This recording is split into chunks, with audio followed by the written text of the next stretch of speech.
Welcome to my super type A attempt at being Zen, the podcast. My name is Risha York, and I will be your host. If you are overworked, overtired, overstretched, overwhelmed, and just over it, you are in the right place.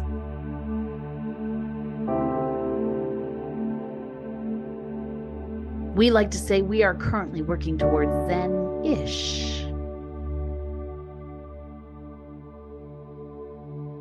I'm thrilled that you've joined us. Let's see who will be supporting us on our path to Zen today.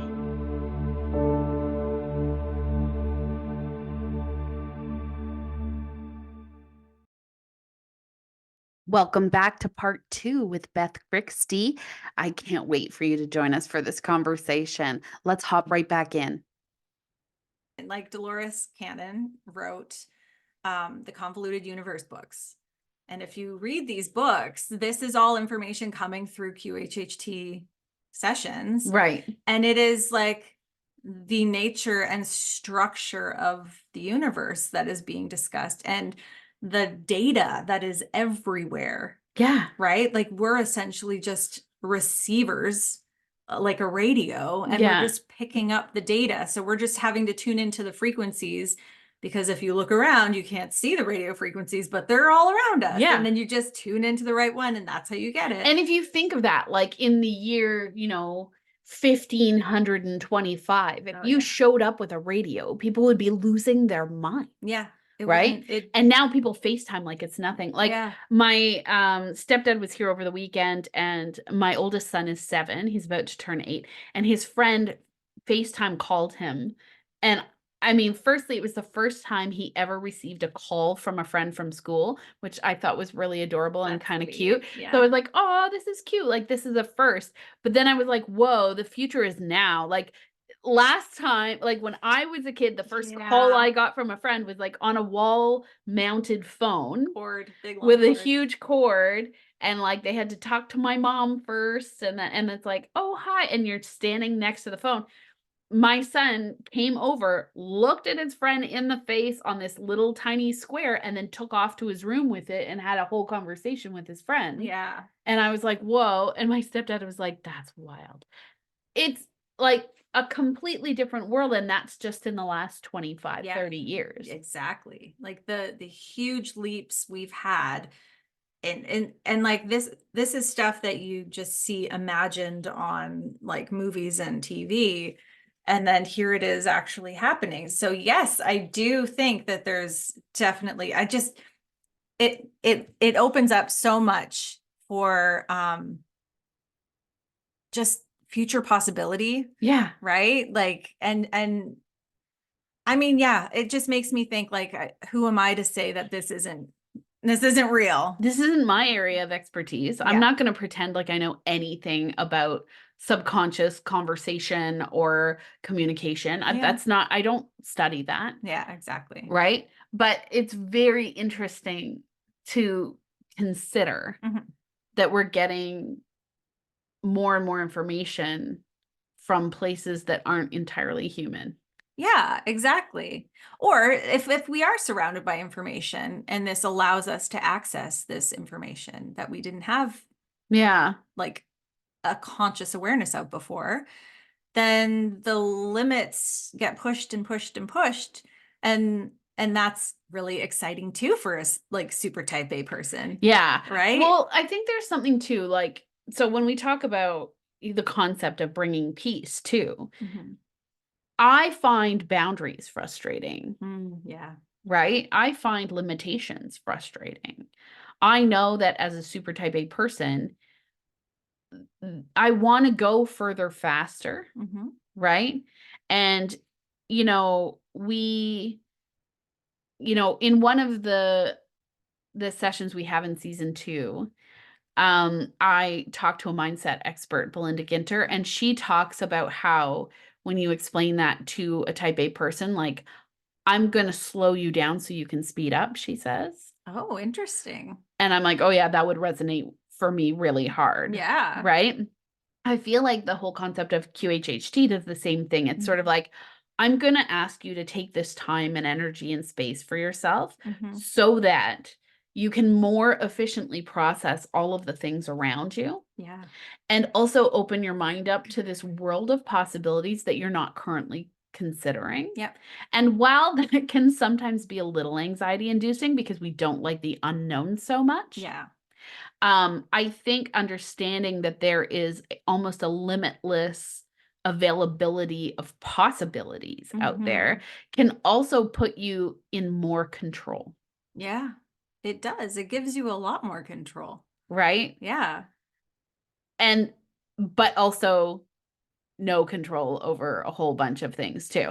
So it's like half of one and half of another. Yeah, like, but I think it also sort of gives you more comfort when there isn't control, because this is an experience that is so far beyond what we're used to and what we thought was possible in a lot of ways that, like, yeah, it's like, okay, well, if this amazing thing can happen, then maybe it's okay to just, give a little more of that control and just trust a little more. trust the process. Right? Because look at you, the universe has your back, and this really emphasizes that. Yeah. When you do a session, because you're just it's amazing. And I love hearing back from the people that I've done sessions on, and they get so excited and they talk about, and the details they cling to are the funniest ones. This one was like, I didn't wear shoes in any of my lives. And I think that's hilarious because I hate shoes now. And I'm like, okay, like, of all the things to cling to, that's the thing. Yeah. And it's just so funny to me that's what they're like excited about, but you just don't know what you're gonna get. Right. It's intimidating in that aspect of no control, but at the same time, it's so exciting to see what's going to come of it. So as someone who's super type A and likes to generally feel in control or at least prepared, right? How can we prepare to go through this process but get our best results? So I love to give out as much information as I can prior to, so that people know what they're expecting. You're good with information. Like you are very well versed. Like you do a lot of studying, information gathering. And yeah, because I like the information, so I try to give the information. Yeah. But basically the question preparation is really important to have that ready, because it also gets you your subconscious thinking about it, right? Yeah. So that's a big thing to have in advance. I would say eat light but well the day of. Okay. Like I said, book the whole day. It doesn't mean you're stuck the whole day. It can be as short as 5 hours. Right. Or as long as 10, depending. Like, I would say that's usually the range. I know I give a lot longer sessions, but I find they're more effective that way. Right. And then from there, I would say bring a little bit of food with you just in case you need to munch on something during the interview, because it is a long day. Limit caffeine intake so that you can relax. Doesn't mean you can't have your coffee, because it's okay. Right. And then you can just, but absolutely no mind altering drugs. Right. Or like people might think, oh, I need to take a sleeping pill. Do not take anything like that. Yeah. Because it will affect your connection and your ability to process it. I'd love to understand more about that too, because the kind of work that they've been doing with hypnosis and psychedelics, or hypnosis and cannabis, and like, I'd love to understand what each of those things do to affect the result or the experience. Right. So I think with QHHT, just the way that this process was designed, the goal is to have what they call a clear channel. Yep. Which means that, like, if you were on any type of mind altering drug, it's really easy to attribute the whole experience to that. Sure, that it was, right. Oh, it was because I had an edible, so I came up with all this wacky shit. Sure. So it's it's a lot easier to disregard what you're getting, and therefore it would affect your healing or whatever is coming from it. So that's a big part of it. Not to say that there isn't any value in that separately and its own journey. Well, it's interesting, just the research that is coming out I'm hoping to have someone on to talk about that. Because I think as super type A people, like I did experience this.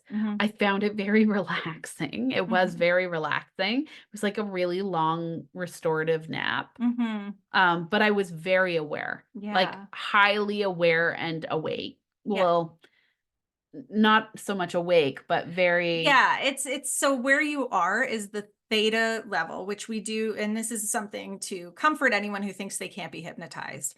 The theta level is that point right as you fall asleep and right as you wake up. So you're like slightly in the dreamy kind of land. Yeah. So we do it twice a day. It is so natural for us to go into this state. Yeah. My job is to just keep you there. Right. And just that's where we're going from. So so like when you wake up half an hour early and you still decide you're going to snooze in your bed, even though you know your alarm's going to go off momentarily, and you kind of float in that area, sometimes that time can feel like 3 hours, and sometimes that time can feel like 8 seconds. And sometimes you get some really great ideas. Yeah. Right. So if you have something you're pondering, that's what Edgar Cayce used to do. He was the sleeping prophet, and he would carry, I don't know, some sort of metallic item in his hand.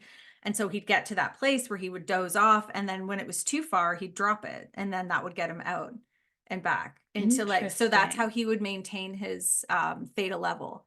And that's where he'd get all these amazing insights. I can appreciate that. It's also where you have control over your dreams, right? Yes, yeah. So all of that. And it's so it feels more awake than it is, because when you have those dreams, you feel like you are quite aware. Yeah. But that's where you really are. And so it's really interesting. And when people come out of it after, it may seem like they have this really clear idea of what happened, but it does fade like dreams do. Yeah. So it's like, that's why the recording part is so important, and why I was so bummed when yours ended the way it did. I was like, oh no, I was so sad. But like, of all the people, it's someone who has the memory that you have. Yeah, I do. So that portion, because I think it was when I was experiencing this lifetime where I was an entity. Okay. Where it like cut out. I'm pretty sure that's when it cut out. And it was almost like I was like a neuron or a something, and I was attached in sort of a fabric of other beings like me. Yeah, that was really. And could you not turn or something? I couldn't. Like it was. No, I was. It's almost like if you imagine sort of like, you know, when you buy what's a good example? Oh, okay. You know, when you buy those pill packs, if you have allergies or something, and it's like in a big thing, and they've all got their own little area. Yep. Right? But they're all fully sealed in. Yep. It sort of felt like I was like one of those little pills, like stuck in this neural network. Like I could hear and understand all of the other beings I was connected to. Yeah. And we functioned as a group. Like if you're a Star Trek fan, like it had a very Borg-y kind of vibe, but not malicious, right? Very kind and the greater good kind of vibe, right? Where it's like it was calming and peaceful and quiet, and it moved sort of like liquid a little bit, but we were, and I say we were. I know that, right? Yeah. we were connected like a fabric. But it was able to move as a fabric, not as an entity. So I could not remove myself from the group. Right. I was fastened into the group. But there was also this sense of peace and calm that came with that, in that like we functioned as a group. We functioned as one. And we all shared the sense of calm and peace and tranquility. Wow. So what is that? Right? And I'm pretty sure that's where it cut out, because then you said, what was it you asked? I said, is she allowed to know, like whatever it was I was asking, like, is she allowed to know this? And then nothing. And then it cut out. Yeah. And I think it had something to do with like, I don't know where I am. Yeah. right? Like this is an interesting experience, but I don't like, this is not familiar to me. I don't know where I am. I don't know what's happening. Yeah. I can't see anything. It was like very like myopic. I was just there and everything was just like a solid color and everything felt light and quiet and calm. And that's lovely. But when you're trying to examine like, Yeah. where am I and what's going on, I can't answer any of those questions. So because of how you were able to be the observer and the being, how was that experience as the observer? Frustrating. Yeah, exactly. So it's like, it's hard. It's so hard. And I wish, because it was a long time ago, I feel like, and there was just so much information in yours. Yeah. I just can't remember if we ever got any resolution. I don't think we did. I don't think we did in that space. Yeah. I think we had to move on because I got frustrated. Yeah. I remember saying like, I'm not getting anything here. Like I can't discover more about where I am right now because there's not like, I'm not being given any information. Right. It's almost like I'm deliberately being kept out of knowing. Oh, I see. Yeah. Yeah, that's right. Yeah, because a lot of my curious questioning that I do is sense related. So I'll ask you to maybe try to like, what are you hearing? What are you, and that's another aspect that people get concerned about is if I don't visualize very well. Well, if you can think about, well, what does the dashboard of your car look like? If you can just think about that in your head, that's all we're doing. We're going in that space. Doesn't have to be like, I think a lot of expectation about what it will be is the block that people feel. I know it was my block when I did my session. Yeah, 100%. I did not know what to expect. Exactly. Yeah. And after experiencing it, it almost made me want to do it again. Cause then it was like, okay, now I know, like as a super type A person, now I know what to expect. Yeah. And now I have more questions, right? Like going in yeah. the first time, I didn't have that many questions, not really. And you kind of pulled some out of me during the interview session. I was like, okay, good. I feel good about that. Let's give that a shot. But then until I had gone through it and had several months to kind of decompress from it, now I'm like, huh, okay. Because we did this in October, right? I think so. Yeah. So 3.5 months ago, roughly.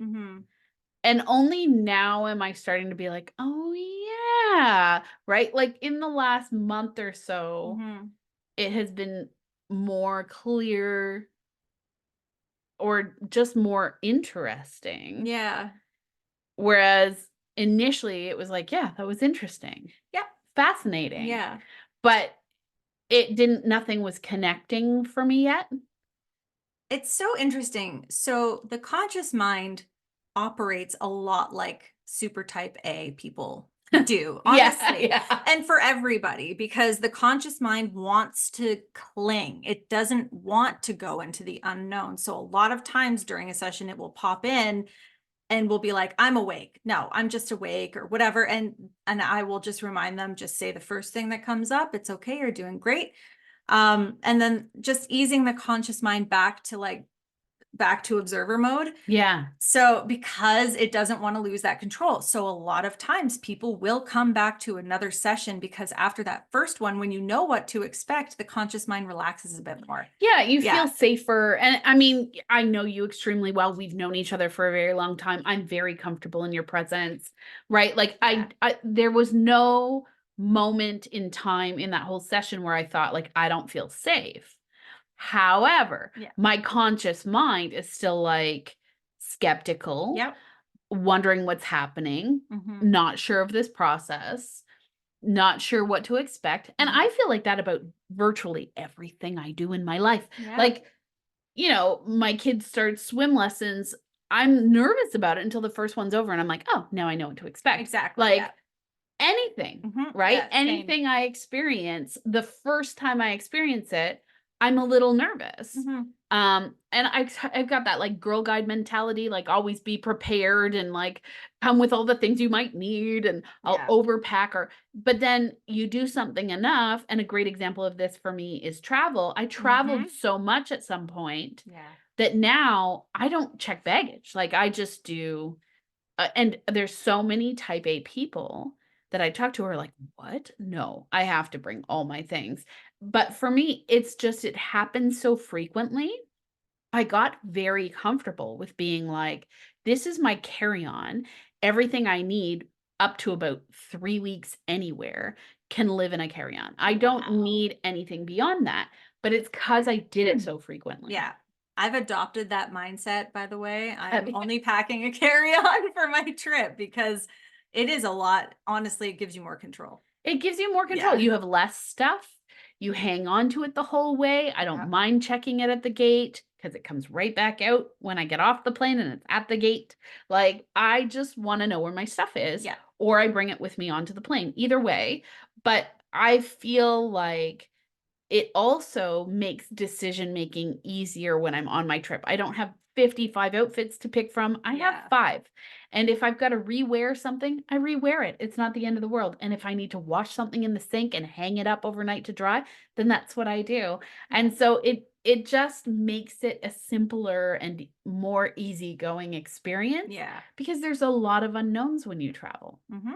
Yep. Right?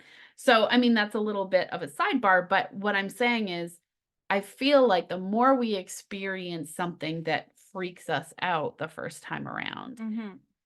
the more we become comfortable with it. And so I could see how doing this over and over again might actually become somewhat addictive. Yeah, it could be. I really could be. And I think I've drawn in a lot of people that are more type A and so they cling to that control a lot. And that's why my process takes up to 10 hours. Sure. Right? Because you want to get that person into that space of comfort where they can at least relax, and like this day is yours. It's Yeah. for you. You get to just relax. And if you feel like you're falling asleep, go with it. Yeah. It's my job to direct it, right? So just sleep, fall asleep. And I It's don't no want to big deal. speak for like all type A people, but I also feel like we have a healthy curiosity Mhm. about how we can possibly let things go. It's not like we want to be in control all the time. Yeah. It's that we have to be. It's a difference, Mhm. right? I don't want to be in control of everything. I don't want to be hypervigilant. I don't Yeah. want to constantly monitor every little tiny thing all the time. I don't want to be emotionally attached to like the cleanliness of my house or Mhm. everything that's happening around me or the order in which things happen. I don't want that. It's almost like it's a neuroses. I have to be. Yeah, and that's And fair, yeah. so I spend a lot of my time trying to train that out of myself for Mhm. my own peace of mind. Yeah, and sometimes those things are connected to things that can get healed through a session, right? So like for me, for example, my hypervigilance absolutely connected to trauma. Yeah. So as I work on that trauma, I find I become less hypervigilant and less hypervigilant. So I feel like there are some elements to it that may even go beyond just like, well, this is just my personality, Sure. right? Because it's so easy to identify with Oh, it when that's all you've absolutely. remembered about yourself. Yes. So yeah, I find that that's also something that would benefit from multiple sessions for sure, because the more you do heal and the more you can relax, who knows what you'll get out of it. That's why it's so fun. Like I said, doing the sessions with my dad Yeah. over and over. And we do have the option of inserting a keyword for people.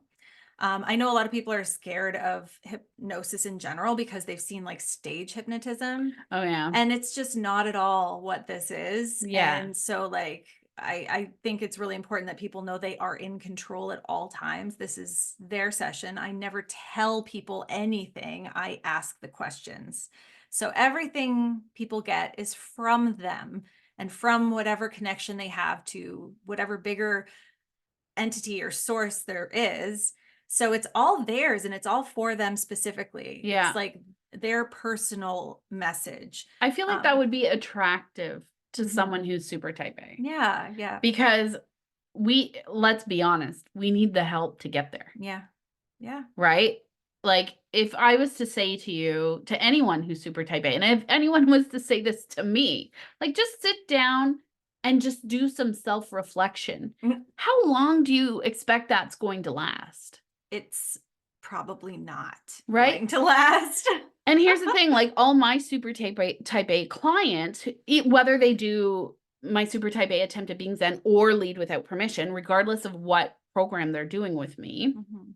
or just one-on-one coaching, You can see right away, like if I say something like, well, have you tried meditation? At least I would say absolutely everybody who scores high in the organized gold section of personality dimension. So that would be almost like a cookie cutter version of super type A, Yeah. right?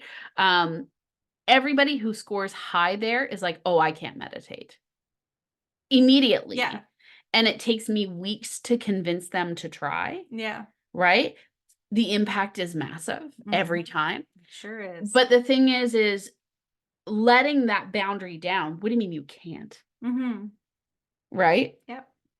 We need help as super type A people to get to a relaxed state. We struggle to do it on our own. Yep. So whether that's a guided meditation or we learn how to do some meditation, or some people it's organizing things because putting things in order brings them relief and relaxation. I feel seen.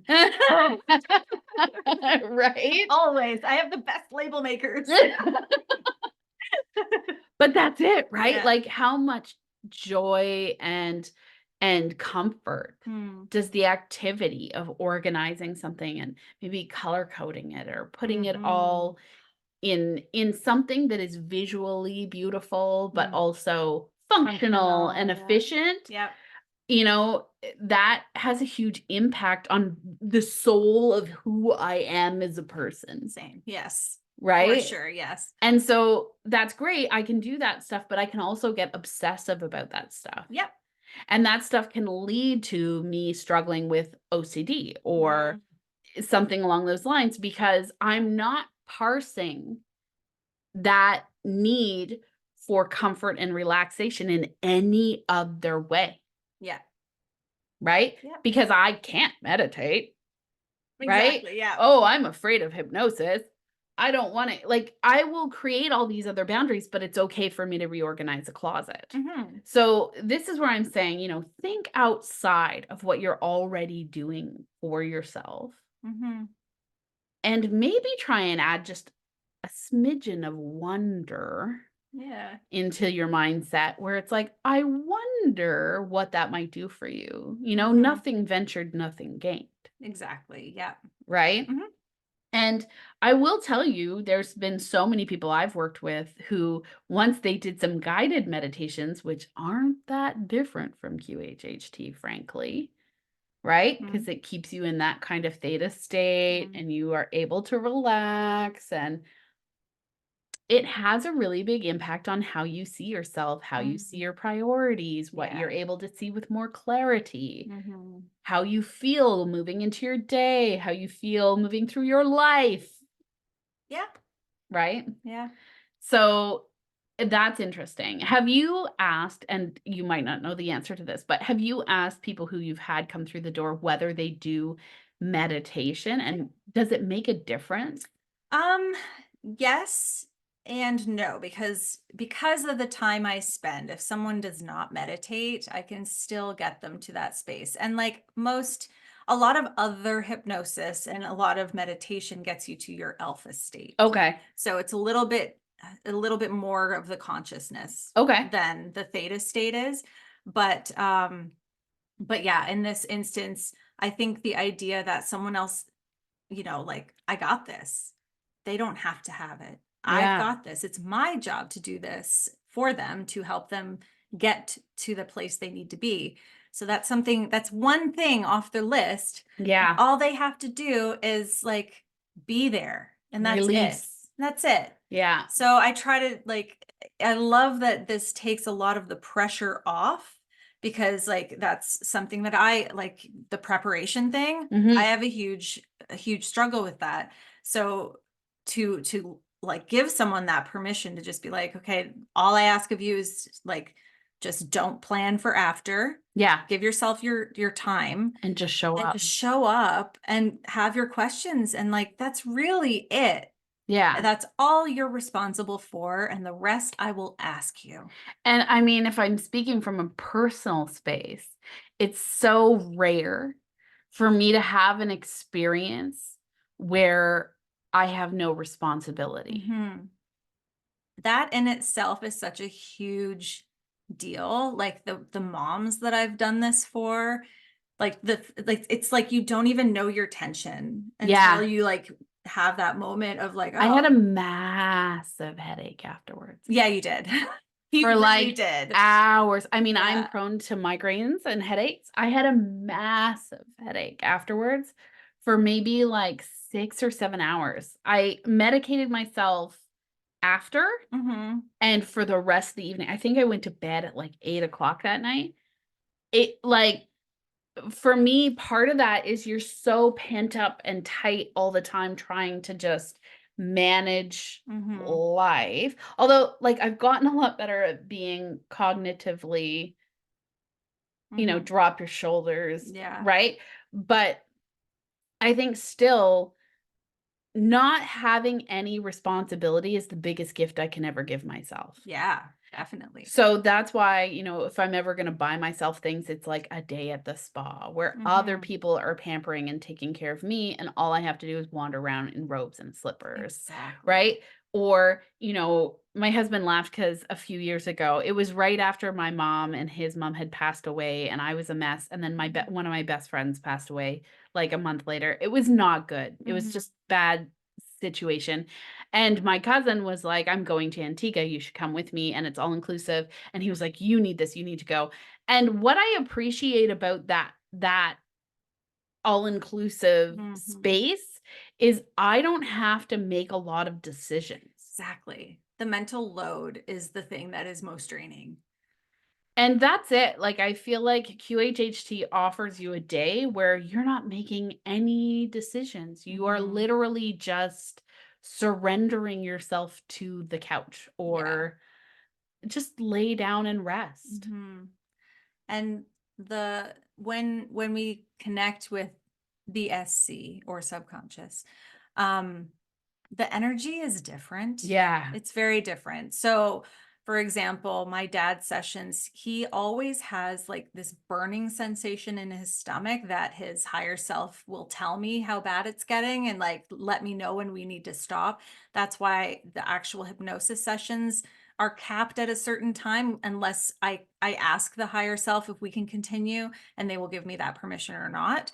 But I feel like there's chakras involved in this because his higher self mentioned that this chakra area is the one that I don't know if it's the one that needs the most healing, but Right. maybe yours is like your crown chakra, right? Like Sure. something that's drawing our attention to the area. I mean, our body, all the ailments in our body, they're all messages for us in some way.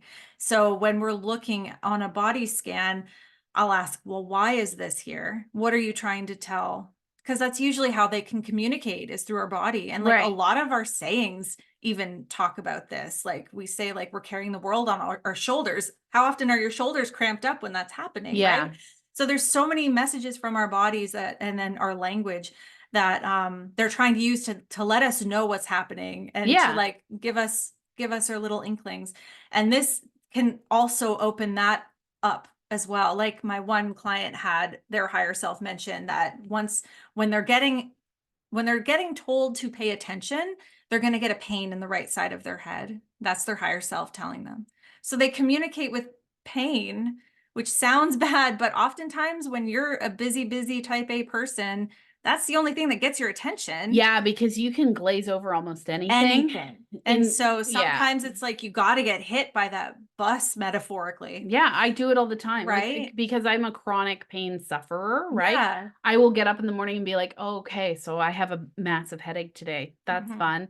That can't change my day. No. I do not allow it to because if I allowed headaches to change my day, I'd work maybe 2 days a week. Yeah, Like, exactly. it's just not possible for me. Mhm. So I glaze over a lot of pain, which means I also have a really high pain tolerance. Mhm. So it takes a lot for something to get my attention. Yeah. And someone who's got a million things on their plate, that's going to be their baseline anyway. Yeah. So it takes a lot for them to be like, okay, you need to stop and pay attention. And that could Yeah. be like an injury, a broken leg, or something.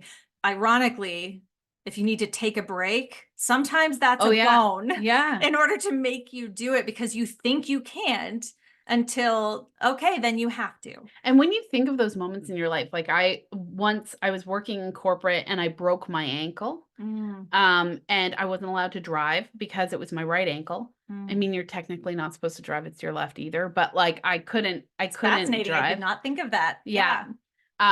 So I couldn't drive, so I couldn't get myself to work. I had to ask somebody else to drive, but they drove my car.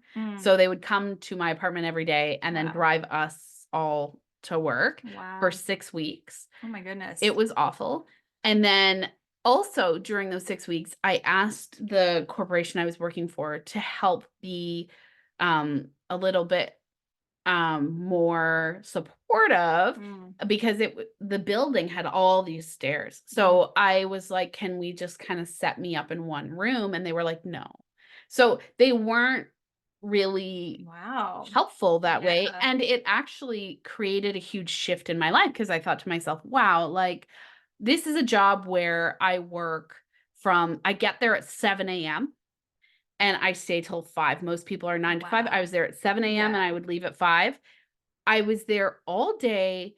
I would have to schedule pee breaks. I worked my ass off. I gave so much of myself to the job, but they couldn't accommodate the fact that I was injured. Yeah.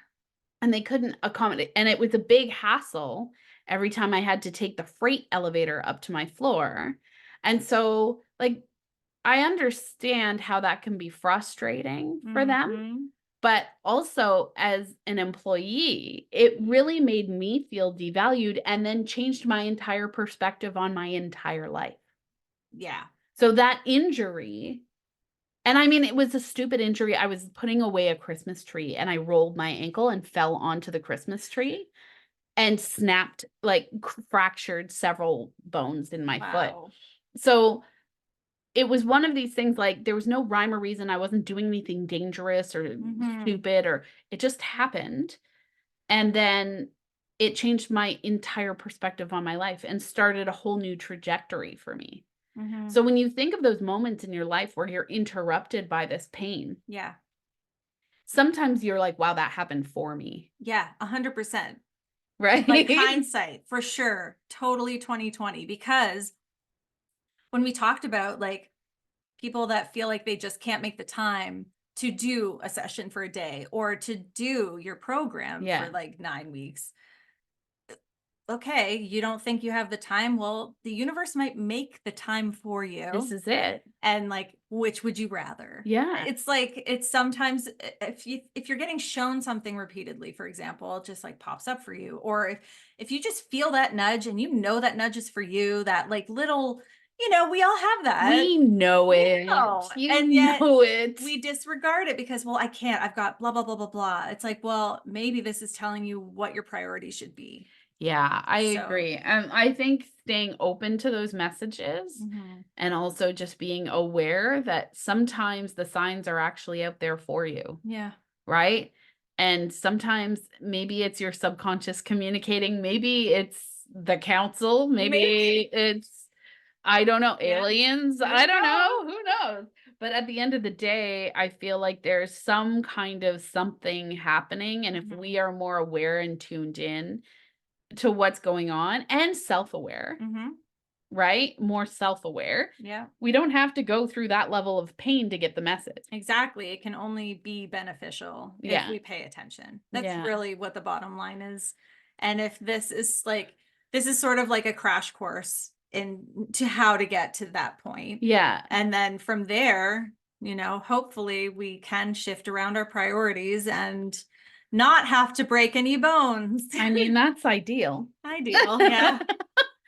Well, I mean, it's so fascinating. I can't wait to book another session because I'm really interested in seeing what happens. We'll try to have all the recording equipment set up just in case. And, from, my wish to the universe, please let this recording have worked properly because I am so nervous now. Yeah. I've got a backup. It looks like it's working. I'm terrified that it just isn't working and then we have to do this all over again. I have a feeling this time. I feel like that we needed these couple of events to happen Maybe. to redo it. I feel like your school and stuff, which is a good sign. Yeah, I think so too. I'm really excited for that. So, yeah, it's as always a pleasure to just have you in my space. Same. Thanks, universe, for that. That alone is great for me. It's true. I enjoy having you here. And also just so much information to digest from this chat. It's so cool that it's still like ruminating for you. Oh, yeah. But I feel like that happens for me with most things. Like I really do need to marinate in things in order to see connections or feel an impact. Yeah. Right? So it's very interesting. So yeah, I don't know. I'm sure it'll keep paying off. And now I'm interested in re-listening to what we did get on audio just to see if there's something else that I might have missed or that I'm not remembering. Or that might be applicable now that wasn't applicable then. Yeah. It does feel like there might be something, but I don't know. And also I don't remember when it cut out. So I want to see what we missed. Talking to your higher self, because that's usually when the energy gets like, this is not uncommon. Pretty much every practitioner has had malfunctioned audio, including Dolores, because sometimes it's a lot of energy. Yeah. And it's just like that kind of frequency can affect electronics. It's just it's science, actually. That's so crazy. It's so crazy. But I mean, I'm really interested to see what happens next and hear more stories from you too, because I just find it so fascinating. But thank you for joining us. Thank you for having me. This is always great. Thank you. Maybe you're out there listening to this and thinking like, well, gee, I want to try that now. I know there are some people who are capable of doing this remotely. Beth is someone who does this in person in the Muskoka area. QHHT is always in person. Okay. I can tell you why that is, because we are looking for such subtle cues to make sure you're in the right state. Smart. And we have to hold you there. So we need to be able to see that. And we can't do that over technology because there's sometimes delays. There's things get cut. Well, if the energy to anybody that way. Yeah, exactly. If the energy can cut out like from audio, I'm sure it can affect video. Yeah. So, if this is something you want to try, you live in the Muskoka, Ontario area, or, even a few hours drive, I highly recommend you reach out to Beth. It's pretty fascinating stuff. Thank you. And join us for the next few episodes. Man, we have some great guests in season 2, and I think you're going to be really excited to hear what all of these women are bringing to the table, because every week I just feel like it's a new, exciting, intriguing, enlightening conversation, and this one was nothing short of that. Thank you. I'm very excited for season 2 myself. Yes, it's I'm fun. a big fan. Yeah. Have a lovely day, folks. Thank you for listening. Like and subscribe to our channel wherever you listen to podcasts.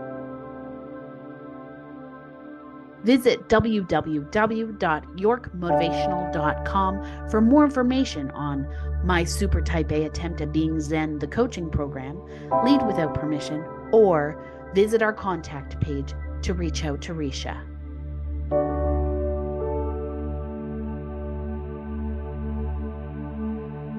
Wishing you all continued balance and fulfillment on your road to Zen.